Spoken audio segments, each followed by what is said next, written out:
Okay, so I'm going to begin this with a story. This is a story about Bertrand Russell.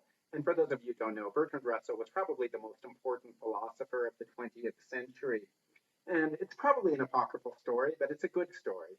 And the story is that he was giving a talk, and at the end of the talk, he opened it up for Q&A. And this woman, a little old woman sitting in the back row, raises her hand and she says, "That was all very interesting, Professor. But do you know what the Earth rests on?" And so, he thinks she might be a little bit crazy, but he decides he'll humor her and he says, "No, no, I don't. What does the Earth rest on?" And she says, "It's a turtle." And he thinks for a moment. He says, "Well, that's interesting. But what does the turtle rest on?" And she wags her finger at him and she says, "You can't fool me. It's turtles all the way down." And I think that's a nice image for infinity. But it's also a nice image for language and the infinite capacity of language, because we have to imagine a turtle on a turtle on a turtle on a turtle on a turtle on a turtle ad infinitum. And we can do this a lot of different ways with language. The first way I'll show you is using this sentence.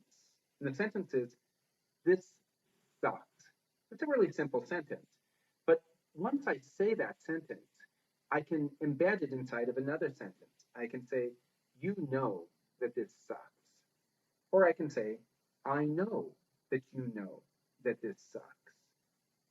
You know that I know that you know that this sucks. I know that you know that I know that you know that this sucks." And again, you can keep doing that in ad infinitum, embedding each one of those sentences inside of a larger sentence. Another way we can do this, beginning again with the same sentence, "This sucks," but this one's a little more appropriate for this class. So now what we'll do is imagine that we want to emphasize it. Instead of saying just "this sucks," we're going to say "this fucking sucks." Or we can say "this fucking sucks." This fucking sucks. This fucking sucks. This fucking sucks.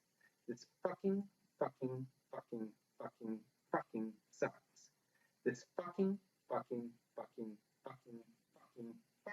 sucks.